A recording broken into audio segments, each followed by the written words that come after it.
ഒരാൾ 30 മീറ്റർ വടക്കോട്ട് നടന്ന ശേഷം 10 മീറ്റർ വലത്തോട്ട് നടന്നു. ആദ്യം നമ്മൾ 30 മീറ്റർ വടക്കിലേക്ക് വരയ്ക്കുക. അത് കഴിഞ്ഞിട്ട് വലത്തോട്ട് എത്രയാണ് 10 മീറ്ററും കൂടെ വരയ്ക്കുക. അത് കഴിഞ്ഞിട്ട് പിന്നെ എന്താണ് കൊടുത്തിട്ടുള്ളത്? പിന്നീട് ഇടത് തിരിഞ്ഞ് 20 മീറ്റർ നടന്ന ശേഷം, ഇടത് തിരിഞ്ഞു എന്ന് പറയുമ്പോൾ മുകളിലേക്ക് തന്നെ വരും, വടക്കോട്ട് തന്നെ വരും.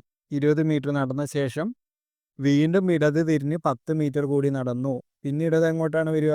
ഇങ്ങോട്ട് വരും. അതും 10 മീറ്റർ തന്നെയാണ് കവർ ചെയ്തത്. അപ്പം നമുക്ക് കാണാം എന്താണ്, വലത്തോട്ട് പോയ ദൂരവും ഇടത്തോട്ട് വന്ന ദൂരവും 10ആണ്. അപ്പോൾ ഇത് ഒറ്റൊരു സ്ട്രെയിറ്റ് ലൈനായി കിട്ടിയല്ലോ നമുക്ക്. അത് കഴിഞ്ഞിട്ട് ക്വസ്റ്റ്യൻ എന്താണ് കൊടുത്തിട്ടുള്ളത്? എങ്കിൽ അയാൾ ആദ്യം പുറപ്പെട്ട സ്ഥലത്ത് നിന്ന് എത്ര അകലെയാണ്? എത്ര അകലെയാണ്? ഇവിടെ നിന്നല്ല സ്റ്റാർട്ട് ചെയ്തത്. സ്റ്റാർട്ടിംഗ് പോയിന്റിൽ നിന്ന് എത്ര വരും? 30ഉം 20ഉം 50 മീറ്റർ ദൂരത്തിലാണുള്ളത്. അപ്പോൾ ഓപ്ഷൻ സി ആണ് കറക്റ്റ് ആൻസർ.